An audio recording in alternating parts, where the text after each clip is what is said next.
Good evening, ladies and gentlemen, and welcome to the latest instalment of the Gersnet Weekly Podcast, hosted by myself, Craig Gray. This is the independent Rangers podcast made for fans by fans, and all of our content is free. You can get us over on Twitter at Gersnet Online, and you can also get us over at our website on www.gersnet.co.uk, where you can see the forum and the history archive. Just before I go and start today's podcast, I'd also like to introduce our sponsors. That is Forrest Precision Engineering. They're a subcontract Glasgow-based engineering company who have been a big commercial supporter of Rangers for many years, and we're absolutely delighted that they're backing our pod. You can get them over at forrestprecisioneng.com, and you can also visit the Forrest Precision Executive Lounge. It's a stunning new hospitality area within the historic main stand. For information on how to book this unique and intimate space, you can email the club via hospitality@rangers.co.uk. Just before I go and introduce my guest today, so as everyone's aware, it's a very sad day for the club today. Obviously, we'd like to be talking about the game yesterday at St Johnstone, which we'll come on to, but kind of met with the sad news today of the passing of Mr. Ronnie McKinnon, former Rangers player, great and Hall of Famer. He won 3 league titles, hospitality at Rangers and 3 league cups, including captain the side in that famous 1971 victory over Celtic, where a certain Derek Johnson scored. I think he was 16 years old at the time, Derek Johnson as well, and that's what that game's fondly remembered for. McKinnon captained the side because John Greig was injured, and that's not a bad way to captain Rangers, is it? He also played in the 1967 Cup Winners' Cup final against Bayern Munich, which we lost out on. He never actually played against Dinamo Moscow in the 1972 final in Barcelona, but he was part of the team that got us to that final. His last game for Rangers was actually against Sporting Lisbon, that famous tie in which the referee forgot that the new away goals rule existed, and it was a coin toss that won the game. He broke his leg, and that was sadly not just the last game of the season, but his last game for the club. As recently as a few days ago, there was a night for him at the Lewiston Sky, I believe it is RSC, up north, and obviously the thoughts and prayers of everyone here at Gersnet is with Ronnie's immediate family and friends at this very sad time.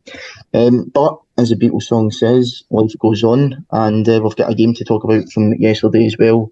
Dougie, it's good to be here with you today. Obviously sad news with what's happened earlier, but how you doing? Yeah, lovely words about a proper Rangers man, Ronnie McKinnon. He was ambassador for the Lewis and Harris Rangers Supporters Club, one that I am a member of. Yeah. Nearly. But no, I'm happy. Unlike Big Alex, I like my roast chicken on a Sunday.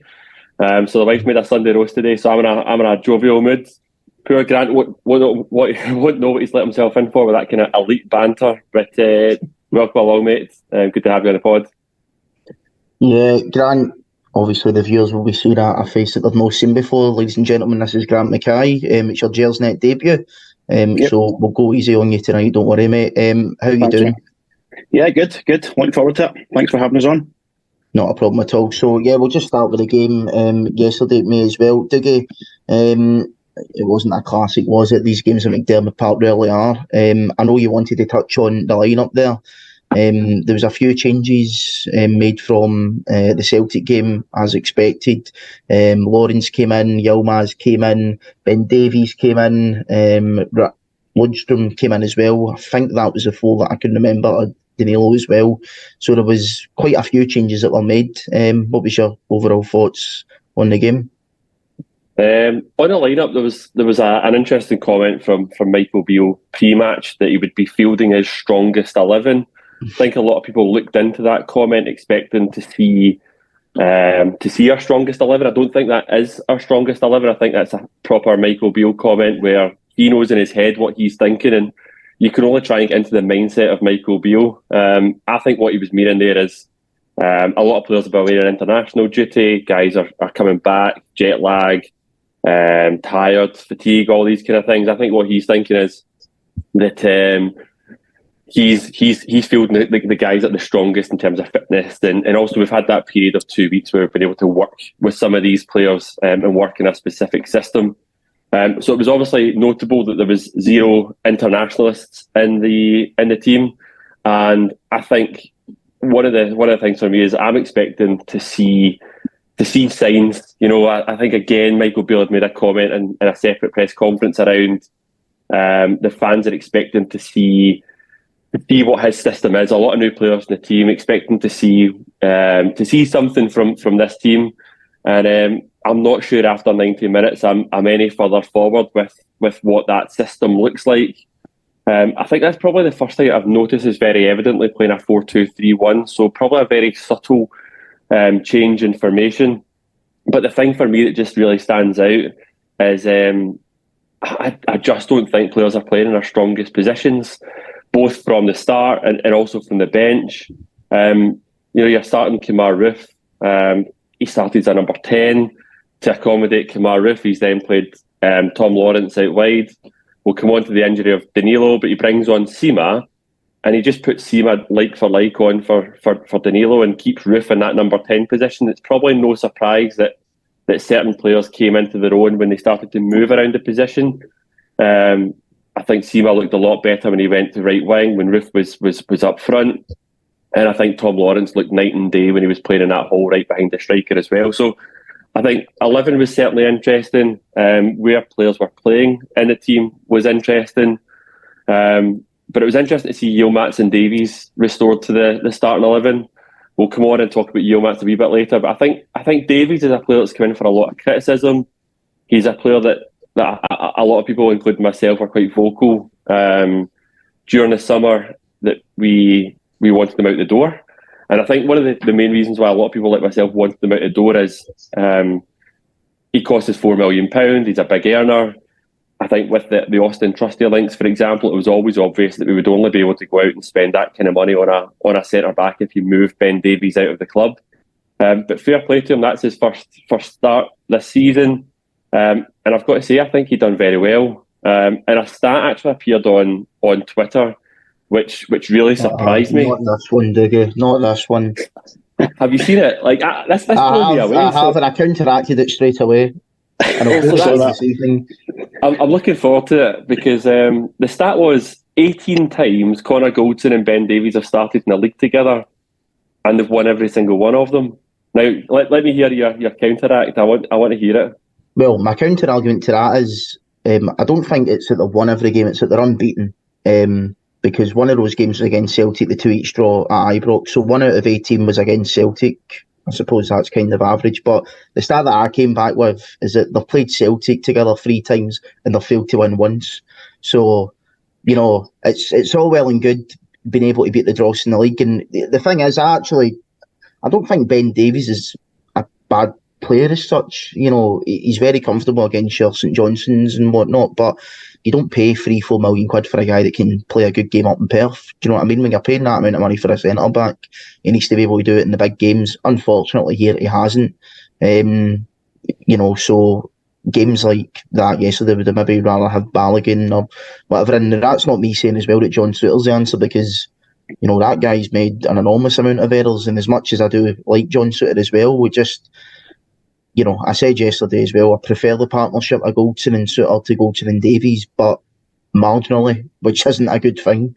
But yeah, I suppose Davies did do okay yesterday. So I like the natural balance of having a lefty beside Goldson. It'll be interesting. I know we'll come on and talk about Batiste, but it'll be interesting to see after Ben Davies had a good game, albeit it was against a very poor St Johnstone, whether he'll keep his place in the team or whether John Souttar will be restored alongside Connor Goldson.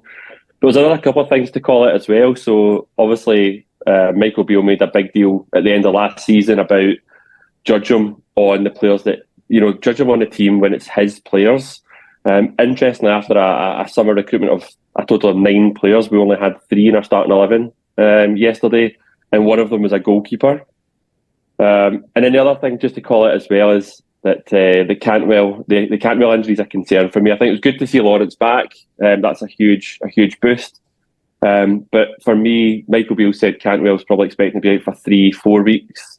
His Instagram post suggested otherwise. It suggested that there's maybe further complications that might delay that a little bit longer. And the thing that's frustrating for me is I spent a lot of time on the post-pod talking about certain decisions that went against us in the Celtic game. And one of the things that did frustrate me was that challenge from Maeda on Cantwell in the box, which I think was a penalty all day long. But again, it's another one of these challenges that goes unpunished, that goes unspoken about, that's actually caused pretty significant damage to one of our players. So we wish Todd Cantwell a speedy recovery as well. We certainly do, and not just from a footballing point of view, I want him back as soon as possible, but if we're going to be spending the next 3 or 4 weeks watching him post on Twitter about American XL Billy Dogs, then please, Todd, come back as soon as possible. I can't have you arguing with Celtic Moz on the internet, as much as it is entertaining. Please just come back for injury, mate. Grant, obviously it's your debut on the show. Dougie's touched on a few points there. What was your overall take for the game yesterday? Yeah, when I seen the starting lineup, I was pleasantly surprised to see Yilmaz and Danilo. Danilo was our marquee summer signing, £5-6 million, and he's not seen him really. That was his first start in 6 games, and Yilmaz as well. I've not seen much of him. Big money spent him last year, so I was glad to see them both in the starting lineup. As Dougie said, 4-2-3-1 was pretty obvious, but it was strange. As Dougie said, strange having Tom Lawrence on the left and Lammers on the right. That's not their position. They're both number 10s. It didn't really work for me. The first half was a tough watch, to be honest with you, Craig. Too many sideways passes, too many backwards passes, just slow and pedestrian-like. And it was very similar to what we've seen prior to the international break. Just no real quality at all. The only bit of quality was Tavernier's cross for Danilo's header. I mean, that was about it. It was a tough watch, and I found myself actually scrolling through my phone at bits of the first half. That's how bad it was. Second half was better. As Dougie said, Seema started to get in behind.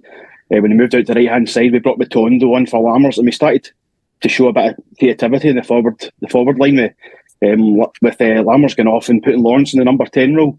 You seen it in the second goal, the difference it made. Raskin won the ball deep in our half, releases it quickly to Lawrence, and he released it first time in Matondo, and he's through. I mean, two passes, 10 seconds, and you're in and goal. That's the difference. You play a quick pass.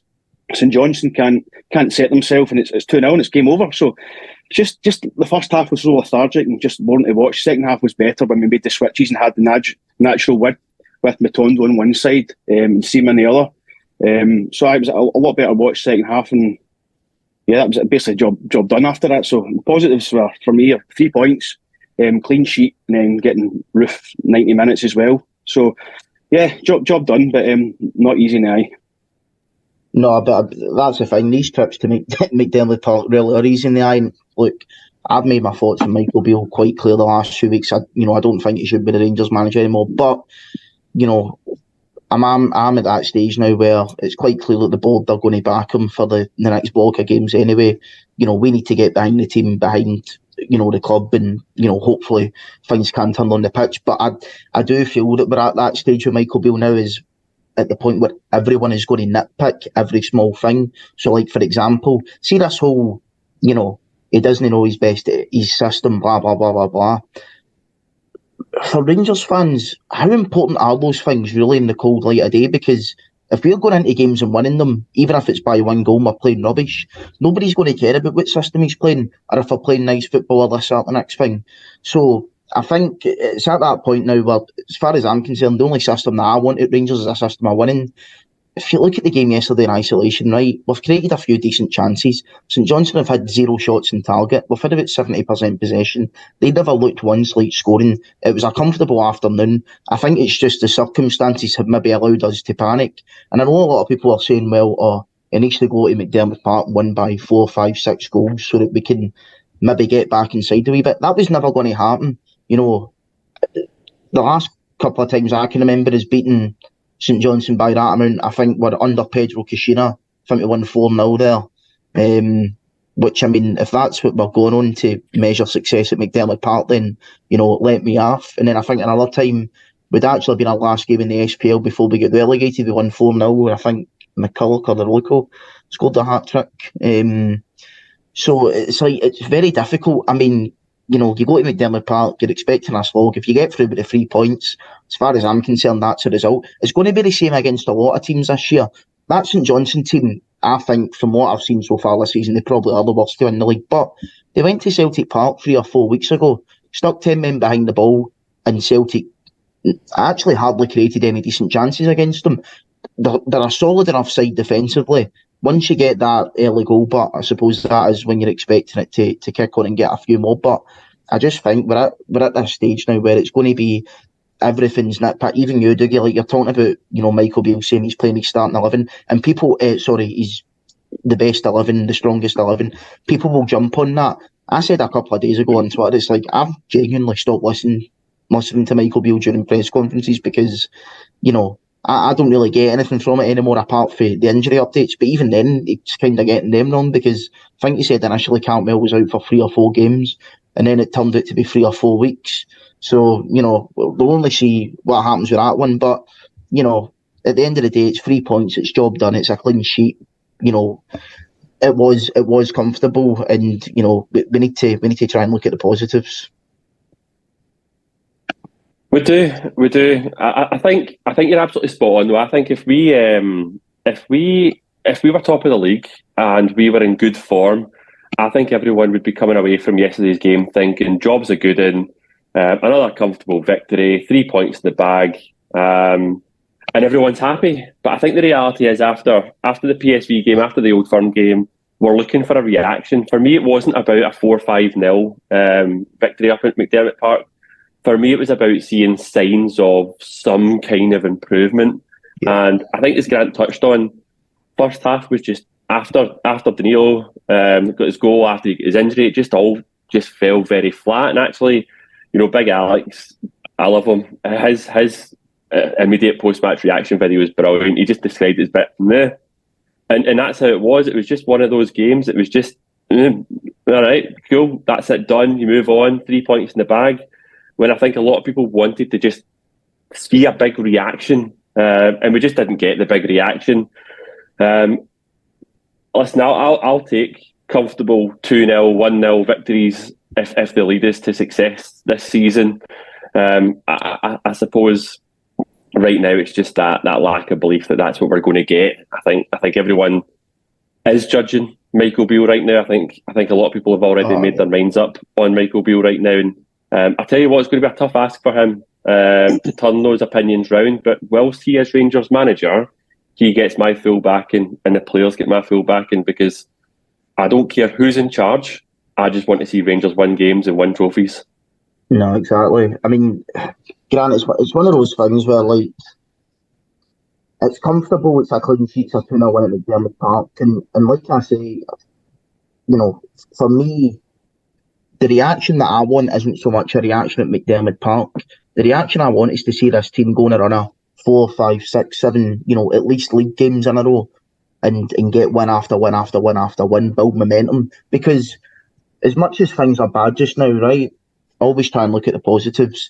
If we can go into December, and we'll maybe clawed the gap back in Celtic a wee bit before we go to Celtic Park, we could have the League Cup in the bag. For through in the Europa League group. I think most people would have taken that at the start of the season. To be fair, I always think that as long as you're in the mix come the split, obviously the cup's not, that'll take care of itself, but in terms of the league, for me, as long as you're still in the mix, maybe if you're behind by a point at most, as long as you're still in the mix, then it's okay, because it's in your own hands. If you win those last 5 games, you can win the league. And I know we've all been really negative the last couple of weeks, and rightfully so. I've been really negative as well, but the games are back, and for me it's just a case of this team trying to claw up victory after victory after victory now. Yeah, well, that's the thing. I mean, the Old Firm result has caused these problems, really, hasn't it? We'd all take, if they'd won the Old Firm game, we wouldn't be really talking about this just now, would we? The performance yesterday, we would take another 33 2-0 terrible games to win the league, wouldn't we?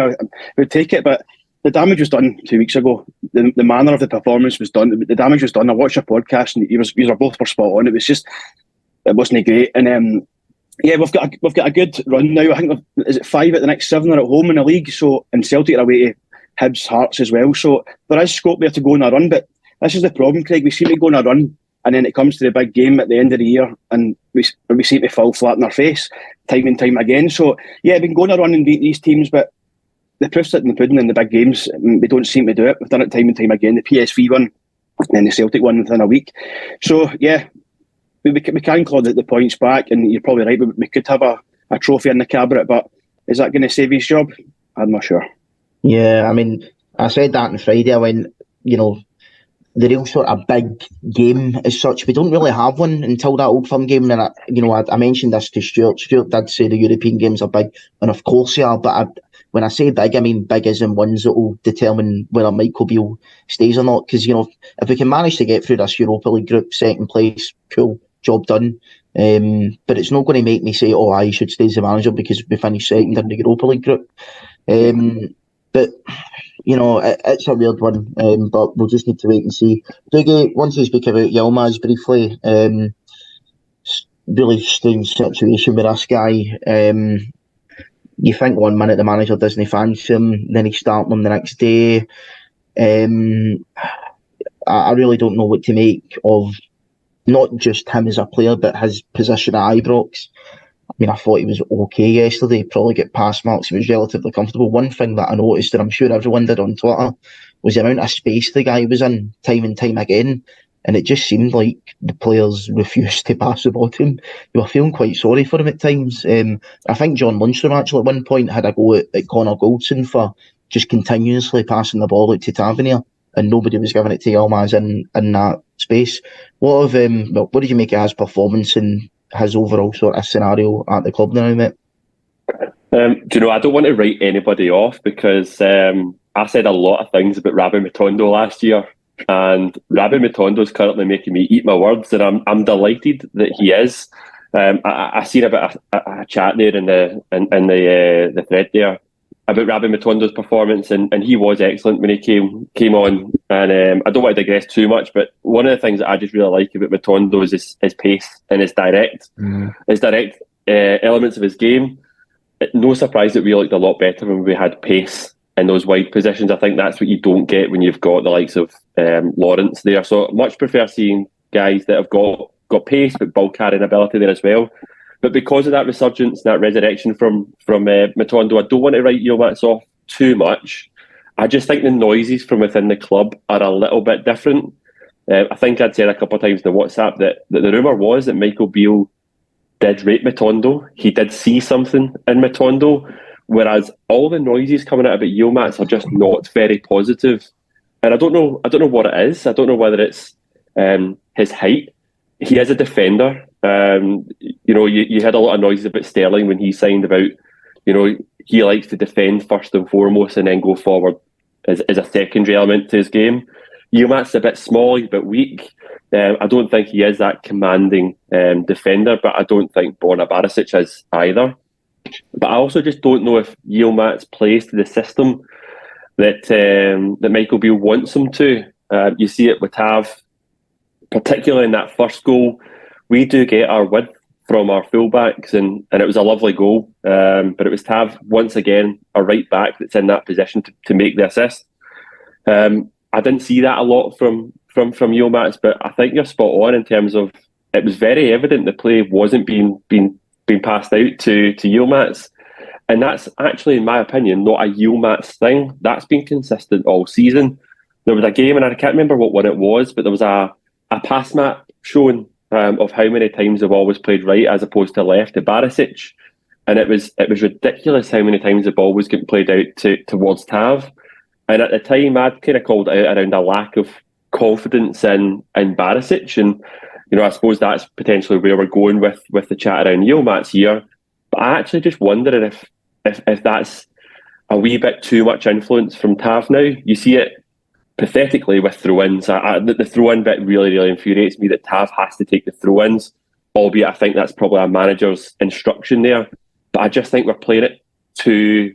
we're going to Tav too often and it becomes very predictable.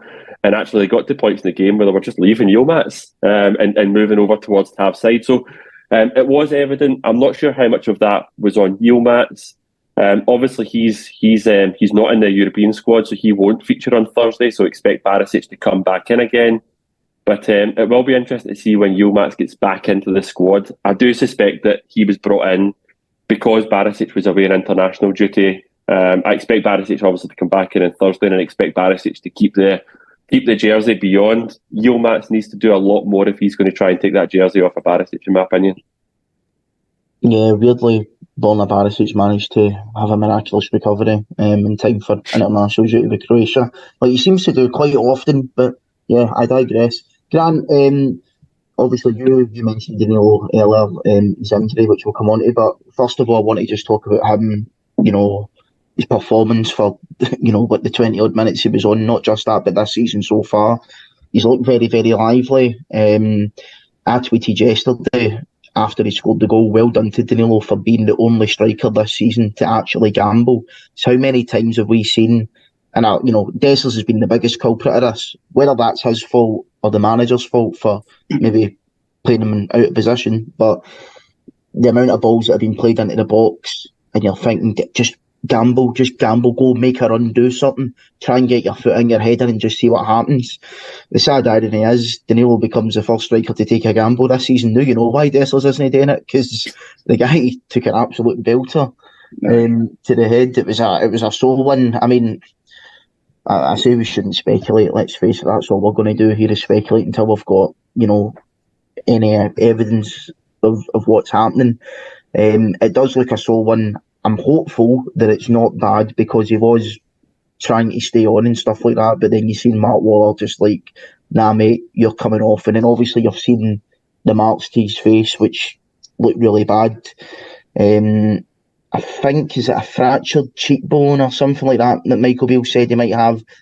I don't want to offend people, but I think a player for Aston Villa had one of them and he was out for 2 or 3 weeks. This is about 4 or 5 years ago. But then I seen another player from a couple of years ago was out for 4 or 5 months with it. So it really just depends. It could be a couple of weeks or a couple of months. Fingers crossed it's just a couple of weeks that he's out for, and hopefully he can be back firing soon.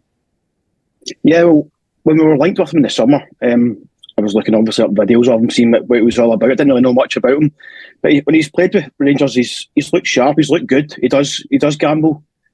Number 9 does gamble. So I was glad to see him in the starting lineup yesterday. He took his goal well, but yeah, it's a right sore one he's taken.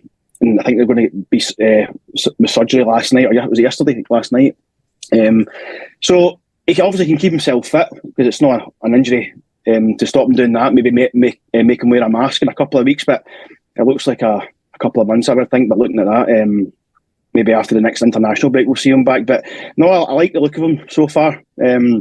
He links up play, he does gamble, and he's scored a couple of goals now with minimal minutes. So yeah, I want to see more of him. But now this is obviously a massive blow to lose him after 16, 17 minutes yesterday. So yeah, speedy recovery, hopefully back soon.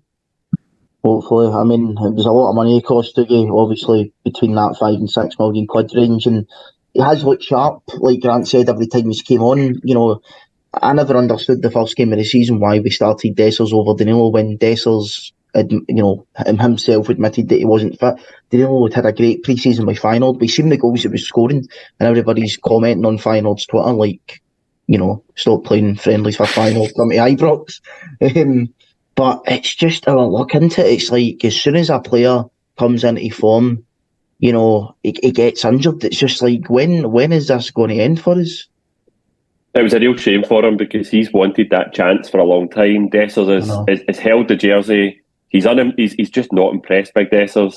Danilo finally got his chance, and I've got to be honest, he impressed. One of the things that I was worried about Danilo was his inability to hold the ball up, to lead the line. I expected more from Dessers in that regard, because he is a unit. But we don't see Dessers holding it up the way that the Morelos did last season and beyond as well. But Danilo probably showed you what he's capable of with that goal. He might not be the tallest player in the park, but he's brave, and he's more than capable. As Grant said, he seems to be that kind of player that's in the right place at the right time, likes to get into the box.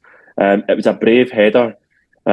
The best thing about Danilo for me is that he had a fractured cheekbone, compound fracture, but yet he wanted to carry on playing. And I think that tells you a lot about him. I think he's the type of guy that's going to want to play for us and want to impress.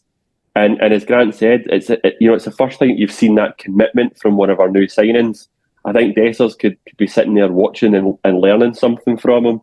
But I did think it was quite telling that Danilo, when he was subbed, it was Sima that came on for him and Dessers stayed on the bench. It'll be really interesting to see, does Dessers actually feature against Batista on Thursday night? Yeah, that's a good segue to talk about Betis on Thursday night. Thanks very much, Dougie, for that, doing my job for me. Grant, I'll come to you first with it. Look, it is a big game, but at the same time, it's one of those ones where it kind of reminds me of that. Remember when we got beat off Malmo and we got through off from Alex shirt, and then we played Lyon, I think, the first game of the group, and they were going to be the toughest game of the group. Obviously, Betis are going to be our toughest game of the group, and I remember that going to that game, and the atmosphere was really flat. It wasn't, what we'd seen in the Europa League games the last couple of seasons. Lyon were pretty comfortable 1-2-0. I've got a bad feeling that could happen again on Thursday. First thing I want to touch on is, ticket sales. I will be there on Thursday, but, looking online, it doesn't look as if these pre-match packages are selling well.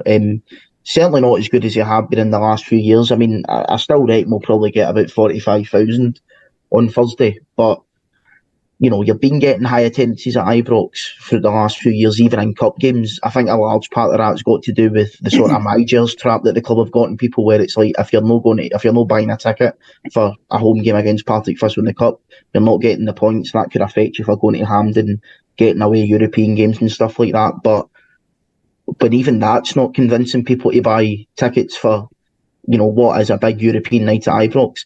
Kind of tells you that something's the matter, whether it's the pricing, whether it's the fact that people don't want to be in the Europa League and they want to be in the Champions League. And I think that's the biggest part, to be honest, because I think if that's a Champions League game that we're playing on Tuesday or Wednesday at Ibrox, the game sold out 2 weeks ago. So much for your whole, we'd rather be in the Europa League so we can get an extended run. Clearly, if the tickets aren't selling for these games, I think the fans have really only made up their minds on that. But what's your thoughts on that situation first, Grant? Yeah, I think it's maybe a combination of all of them. You mentioned there, Europa League, Thursday night, the pricing, and maybe the way we're playing just now as well. It's not been great to watch. It's not great to watch. Do you really want to go and spend £130 to watch what we've been watching? For me, I've always thought this Europe's a bonus. Like, your bread and butter's a domestic, and I want to do well in domestic. Yeah, we need the money from Europe. It does impact us financially, but it's a bonus for me. Playing Betis, obviously, probably the better team in the group. They finished 6th last year in the Liga, so they're no mugs. They're clearly no mugs. They've got some right good players in Isco and Bellerin and Perez, the manager Pellegrini. So, I mean, they're littered with top-class players. So it'll be a tough game, make no mistake about it. But if you're serious about getting out of this group, this is the kind of games we need to win. Simple as that. Especially at home, you've got to take the 3 points. Betis haven't had a great start to the season. I've seen they get murdered 5-0 off Barcelona. I suppose they can do it to anybody, mind you, but they've not had a great start. I think they're 15th or 16th just now, 5 points within 5 games. So not in a great run themselves, but again, you see these European teams coming to Ibrox and playing us off the park. They're always technically good, quick. So I don't know, but it's the kind of games we need to win. We need to win on Thursday if we want to progress in the group, first or second. Yeah, no, I agree. I think mostly for just momentum as well. I think I win. To be fair, I think if you do lose the games with Betis, you can still do it playing against Sparta Prague. But I mean, if you start the group, with a win on Thursday, you're beating the team that's more than likely going to challenge you to top the group. You're putting yourself in a great position. If you win your home games, you'll go through. So focus on doing that. Try and get a couple of results away from home, and we can see what we can do. Dougie, Grant touched on there. That's an interesting point, and I kind of mentioned it in the agenda. He's talking about Europe's, maybe a bonus. I don't necessarily see it like that. I think I want to see Rangers try and do the best they can in Europe. But one thing that I've always found interesting with this whole, would rather be in the Europa League than Champions League, is for a start, the assumption that we'll somehow just automatically get to the final, like we did a couple of seasons ago, it's like I'd rather be in the Europa League, because like we'll get to the final, we'll play in Dublin and all that, and then Ryanair will stick the flights up to like £1,000 to go across the Irish Sea. It's like, it doesn't work like that. The Europa League's a very, very tough competition. It seems to be getting tougher each year. Look, the run to the final was obviously great a couple of years ago, but we need to remember that was like a once in a generation occurrence. I think realistically we can aim for, the last 16, maybe even the quarter-finals in a sort of season by season basis. But I mentioned that I think it was before the Servette game or after the Servette game. Normally, history tells you when you have an extended run in the Europa League or the UEFA Cup, you don't go on and win the league. One thing that concerns me is that, yesterday aside, the 6 games that we're going to be playing in Europe, Celtic are going to be playing on the Saturday and we're going to be playing on the Sunday. They're already 4 points ahead of us. So this Saturday, actually, they're away to Livingston, will be a tough game, but by 3 o'clock on Saturday, they could be 7 points clear. And then we're going into a game in Motherwell on Sunday. We must win it at that point. Obviously it's a must win anyway, but it becomes an even bigger must win. So how do you find the balance for that in terms of, having a good European run, but trying it not to affect your domestic form as well? I think in the debate of Champions League versus Europa League, Chris Boyd summed it up absolutely perfectly. I can't remember, it must have been after the Celtic game, because it was something I wasn't watching and only kind of caught the clips of it afterwards. At Rangers, we're a Champions League club. We should be aiming for the top. We shouldn't be settling for second best. I just think the fear of what happened to us last season is still very raw in a lot of people's minds. We were on the receiving end of some very, very big defeats, and I think the gulf is just getting bigger between your elite clubs in the Champions League and everyone else that's fighting for those wee spaces to get into the group stages. But I think if we are going to want to be serious about progression year on year, you need to keep qualifying for the Champions League, because you need the money from the Champions League. Because as you said, Craig, the money that we got the season, 2 seasons ago when we got to the final, that's not the norm. That's because we got to a European final. So let's not make that the norm from a finance perspective. In terms of the balance between Europe and domestic, I think we've got to be ambitious. At a club like Rangers, you can't just say our target this year is to win the league.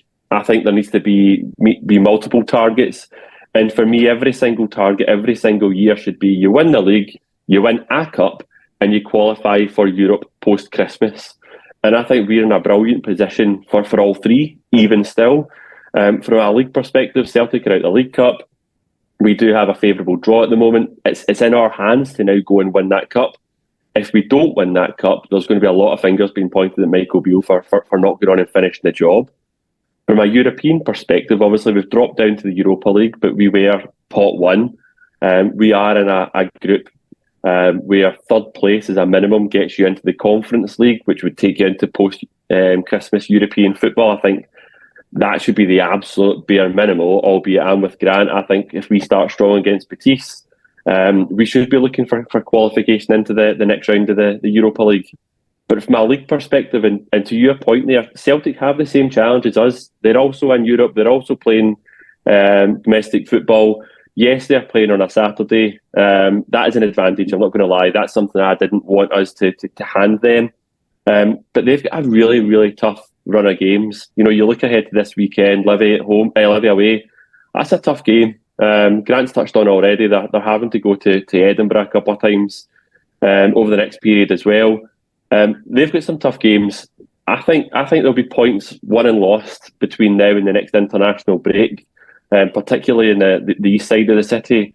I think the focus must be on ourselves. We can't hand them any more advantages. We keep giving ourselves own goals. We keep kicking ourselves. We should be aiming for maximum points in the league and sitting comfortably in Europe by the time the next international break comes, and that needs to be the target. I spoke a lot in the podcast before the international break after the Old Firm game about Callum McGregor in the press conference, just that different mentality that he had to our captain. One of the things that he kept saying was they were setting short-term objectives, and one of his objectives going into the Rangers game is about finishing this period strong, going into the international break on a high.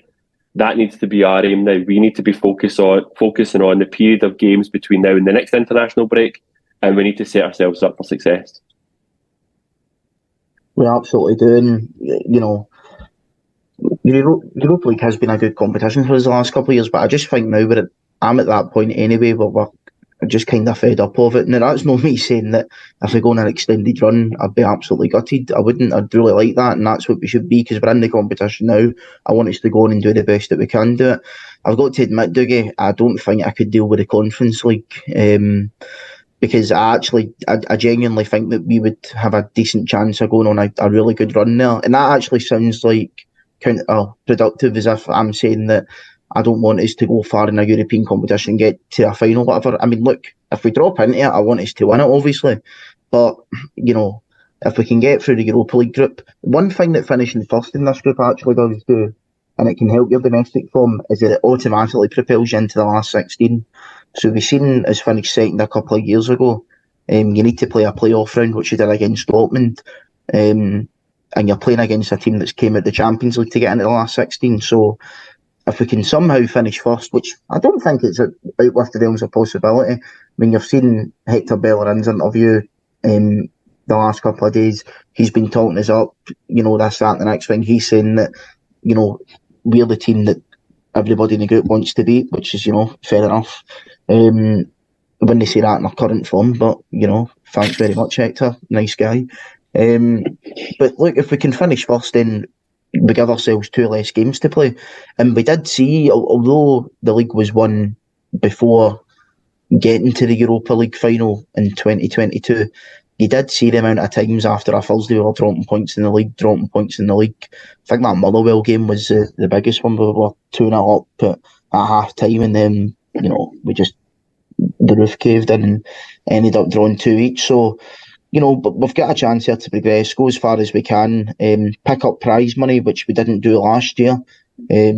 So, I think a win in the Europa League's about £1 million. A draw is maybe £500,000 off the top of my head. So there's prize money to be won there. It is a bit rubbish not being in the Champions League, but we've been given a consolation prize and we've just got to go on with it. Grant, in terms of the team on Thursday, I wanted to touch on Lawrence and Roof. They obviously played first full 90 minutes in a very, very long time. Lawrence is certainly in over a year. Kamal Roof's must be his first 90 minutes and maybe even longer than that. They're both in the European squad. I would like to see them play, but the cynic in me says if they've played a full 90 minutes on Saturday, they're definitely not going to play a full 90 minutes on Thursday. The thing is, I will say again, I thought we were okay on Saturday. It was pretty comfortable, and we do want to get into a run of games where we're going and winning, getting into a rhythm. I think the problem with that is on Thursday you're probably going to see 4 or 5 changes again. So you've got Jack there, you've got Cifuentes, who's not been getting a look in recently. Does he stick with Lundstrom and Raskin, who done really well on Saturday? Does he bring Jack back in for Lundstrom? Does Lammers still stay in the team? I think Lammers still probably will be in the team. Just because I think with Cantwell's injury, you've not really got that many other players that can play that position. I think maybe Lawrence would, but because of his injury concerns, I think Lammers is probably a stick on to start. Will Desser's come in, Will Seamer come in. It's going to be a tough one, but we've got the squad depth there now. How do you see the lineup going? Yeah, I just can't see him playing Roof and Lawrence after playing 90 minutes or 95 minutes at the weekend. I just don't know if they can take it, their bodies can take it, and then play again on Saturday or Sunday. I think you'll see Dessers come back in. I think it's a stick on, didn't play at all at the weekend. I think it's a stick on to stick him back in. And then I think Seymour Matondo comes in just for pace on the counter-attack. He did it in the previous round as well in PSV, just for sheer pace. So I would be surprised to see Matondo or Seymour or both at either side of Dessers. I'm not sure. Lammers, I don't know. I've not really seen much from Lammers since he's been here. Again, not got a lot of minutes, but where's his best position? Is it number 10? It's certainly not wide right for me where he was at the weekend. Cifuentes, another one. He's match fit. He was obviously playing for LA. He's not really done much either, has he? He's been in and out of the team. So I don't really know. I don't know what the team's going to be. To be honest with you, I don't know. I don't see Roof and Lawrence both starting anyway. Just with their injury record. I can't see it. I mean, Dougie, obviously, I think one thing we know for sure is that Borna Barnes is obviously going to come back in. Do you think he'll do what he done against Olympiacos and maybe play John McLaughlin for the first half and then play Robbie McCrory in the second half? I think that's maybe asking for. I'm actually surprised John McLaughlin's still a Rangers player, and I hope to never hear the name again. But that's a different matter. One thing, Dougie, you'll know this: is John McLaughlin classed as a homegrown player? No, that's why he's not in the European squad. Right, all right, okay. So it's Kieran Wright. I take it it's Kieran Wright that's him instead of him. Aye, that's a three. But see in terms of the point around Kieran Wright. No, but Butland's a very good goalie. Let's be honest. I'm only, to the audience at home, I'm only joking. Jack Butland's been our best player this season, so we should have all played on Thursday. But he's the one signing that's really hit the ground running. Touch wood. Everyone else, just a reminder. Michael Beale chased Lammers and Dessers. They were his two big priority signings.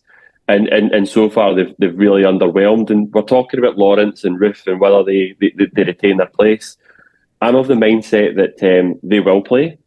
I think the reason why they will play is the alternatives are just not good enough. Sam Lammers and Cyril Dessers have just not been good enough for Rangers, and they don't deserve to start. But I do think it comes with the counterpoint, which is both players have just returned from very lengthy and serious injuries. We cannot push them too hard. But there's a manager's job at stake here. Michael Beale will know his job is at stake here. And to Michael Beale, he will pick the best players available to him that keeps him in a job. And does he trust Sam Lammers and Cyril Dessers to shoot his team to success? I'm not sure. Grant was talking about the Batiste team. There's a lot of familiar names in there. There's a bit of talk about injuries. I think Neville Fekir is obviously one of their key players. I think he's injured. But one of the key things that I'd read recently was their goalie situation. They've got two first-choice keepers. One of them's Claudio Bravo. I've tried to see he must be about 50 now. He's 40. Rui Silva. So you Rui Silva, who's their number one, is 29. You've got Claudio Bravo, who's 40. It's a ripe old age. We've all seen it with Alan McGregor last year. But there's talk that both players are not fit, and they might have to draft in a third-choice goalkeeper. That's where they're then weak. That's where they're then exposed. But you need to have players that are capable of shooting and of finishing, and that's where I just don't have confidence in Lammers and Dessers. So for me, Roof and Lawrence start. I think Sima impressed me. I actually think there's a player in Sima. He's a player, a bit like what Grant was saying earlier on about Danilo. He's not had a lot of game time. I think Seema is going to be a decent enough player for us. It's a shame he's on loan. He's not our player. There's not a permanent option there in Seema. But I think we will see Seema and Matondo gradually come into this team, and I think you'll see them kind of fill the wide positions at some point. I hope, because I like their pace. But I think we'll see Seema start with Roof and Lawrence. It's whether we start Matondo or whether we bring Matondo on later in the game, because there's an argument to start Matondo. We did start him against PSV, and I actually think in hindsight would have been better bringing him off the bench when PSV started to tire, started to open up a wee bit more. So I wouldn't start Matondo, but it'll be interesting to see the starting 11. I've got an idea in my head of what we'll play, but I'm a bit like Grant just now. It's not easy to predict our starting 11s, and a big part of that is one, it's the form of our players, and two, it's how poor our summer recruitment has been so far.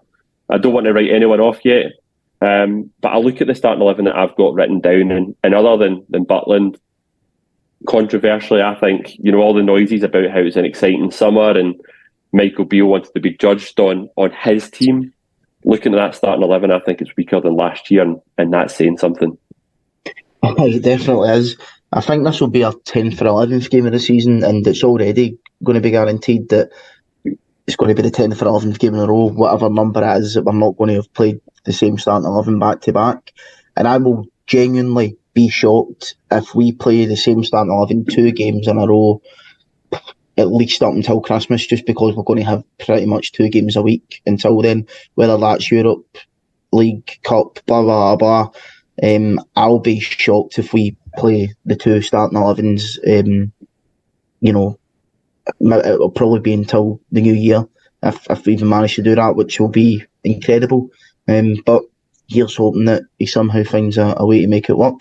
I liked your point there in Seema, Dougie, just before we finish up, because I know what you mean when you say there's a player in there. It kind of reminds me of Sakala in that aspect, where it's like a bit. I wouldn't say he was quite as chaotic as Sakala, but I don't think anybody's quite as chaotic as Sakala. But you look at Seema and you think, God, what are you doing sometimes? And then other times you can turn it on. He scored two goals. Livy and PSV. The PSV goal was a cracking finish, which I didn't think the guy had in him.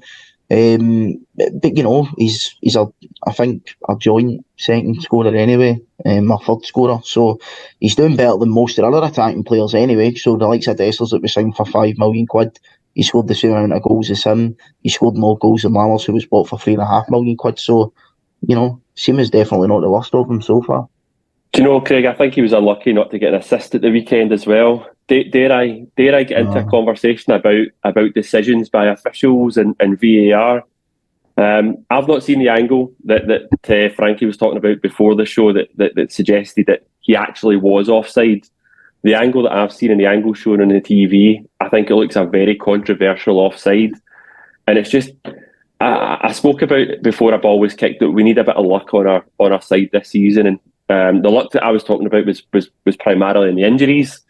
It's looking like we're not getting that luck right now. I spoke about, you look at us last season, particularly our back four, and the amount of times we had to rotate those centre backs because we had injuries. Davies took a while to come in. Suter got injured against Livy. Goldson got his injury against Liverpool. I kind of spoke about our luck compared to Celtic's, where Carter Vickers was really reliable.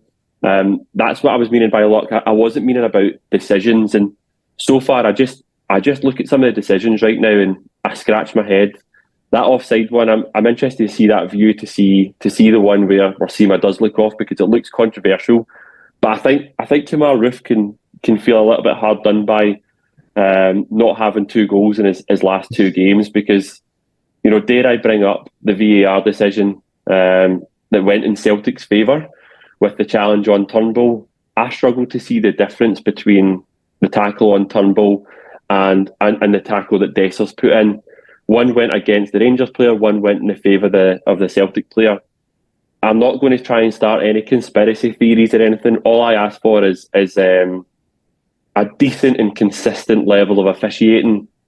And I struggle to see that just now in Scottish football. And, dare I even say as well, the Danilo header, I would even argue that Liam Gordon had absolutely zero chance of winning that header, and he's went in to try and put off Danilo. I don't think there's any real malice in it, but by not having a chance of winning that header and going for it, he's fractured a cheekbone of a player, and he's entitled to go for it. I can't understand why fouls like that, challenges like that, go away unpunished in Scottish football. It just encourages hammer throwers, and you've seen it for the rest of the game. There was a couple of challenges where St Johnstone players were not even looking at the ball; they were going straight in on it. So, Scottish football officials need to go and reflect. I'm not going to go full Paul Heckingbottom for Sheffield United right now, but a bit of self-reflection just now from the officials and a bit of consistency wouldn't go amiss. It would have been great if after we got that goal given for Danilo's injury, we then also got a penalty. That would have just absolutely set everybody off as well. See, the thing, look, I think with the 2 fouls, the Celtic penalty and the Dessers one, that's people's interpretation of certain rules. Okay, so I can understand both sort of sides of the argument. The thing that confuses me mostly about Turnbull's one yesterday is that the referee never even went to the screen. The referee was instructed to give a penalty to Celtic. Now, I think there was a game at the start of this season, we might have had a goal chopped off for offside, I'm not sure. I think it was against Livy at home, and I was wondering why the referee never went to his screen or it might have been I can't remember, it was a game at Ibrox anyway, either at the tail end of last season or the start of this season, where I think it could be the Morton game. I think it's the Morton game. Might have, one I shot can't, off I can't, against remember, I Morton. can't remember. It wasn't the one that Matondo scored against Celtic, but it was like it was a relatively close call. It was called offside, but the referee got it in his ear, and he never actually went to the screen. Now I was told that for offsides now the referees don't need to go to the screen because with offsides you're basically told you're either on or you're off, so the referees don't need to waste their time going to the screen. Fair enough, but why they're not doing it for challenges that can be interpreted in certain ways for me is a bit strange. The other thing that I find strange is in terms of that actual offside rule and like where these lines are drawn. Ironically, where do you actually draw the line? Because if that's the only angle that you're giving of that, or the Scottish referees are giving, then we really need to be doing a lot more work to actually get the best out of VAR in this country. I think you can see it watching games in Sky. The way the cameras are at places like St Johnstone, Ross County and stuff like that, sometimes it does genuinely feel like you're watching a juniors game on the telly. And I'm meaning that with the greatest of respect to these clubs, but it's like you've only maybe got 3 or 4 cameras at these small grounds, whereas at Ibrox or Celtic Park you've got 10 plus. So you need to have, for me, the same amount of cameras at every ground for the consistency. But also as well, offside should be automatic like the way they've got it in the Premier League and in European competitions. So at the end of the day, the offside is interpreted however it is the guy in the VAR van wants to interpret it. It's not automatic. It's not done in that way. So it's always going to be up for question in Scotland, unfortunately, until such times as we automate it. Jan, have you got any sort of harsh thoughts on the decisions at all?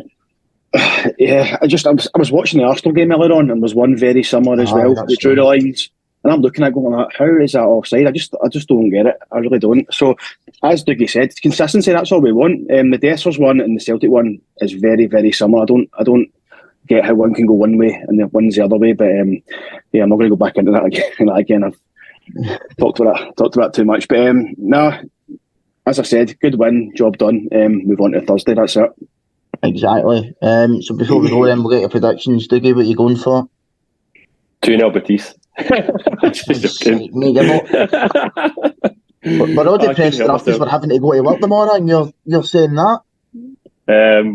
Do you know, like we obviously kind of spoke about the game earlier on and spoke about our chances. I think Batiste are a good team. Let's not make any mistakes about it. They might be having a poor run just now. They finished 6th in La Liga last year. They've got a very experienced manager who's managed a number of clubs. He's managed Man City, Real Madrid. They've got a good team. They've got a good manager. It'll be a tough game. But do you know, see, despite the current ticket sales for the game, I'm looking forward to the game. I wasn't looking forward to St Johnstone because I just feel a wee bit underwhelmed by Rangers just now. But a wee bit different to get myself for the European.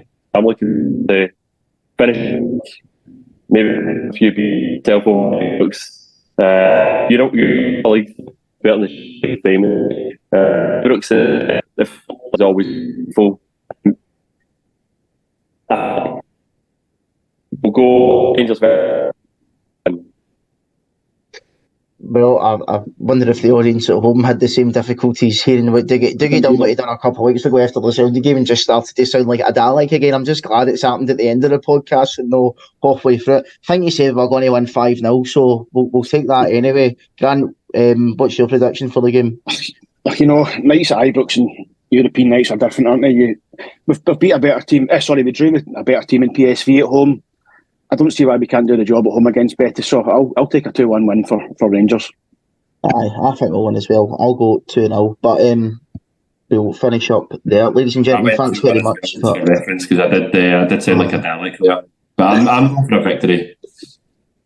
Well, a victory's fine then. Aye, as long as it's not to Batiste and it's a Rangers win, that's fine. But no, thanks very much to our guest at home for joining us tonight. You can catch us tomorrow on all of your usual podcast providers such as Spotify, etc. If you've just tuned in recently on YouTube, you can also rewind it as well to the start at any point and listen to us from the beginning of tonight. We will be back after the Betis game on Friday to preview the Motherwell game and speak about the game on Thursday with Brian and Stuart. So please join us for that. All that's left to do now is thank my guests for coming on. Grant, thanks very much for coming on for your debut, mate. Thanks, enjoyed it. Cheers, guys, for going easy on me. Brilliant. And Dougie the Dalek, thanks very much for coming on, mate. Yeah, I've just been called a Dalek, a Klingon, and a Terminator. So yeah, keep the compliments coming. Do you know what? We've all been called a lot worse. So if that's the worst that you're getting called on a Sunday night, I'd take it. But thanks very much for joining us, guys. Hopefully we can get a win on Thursday, and we'll see you next time. Bye bye. Cheers.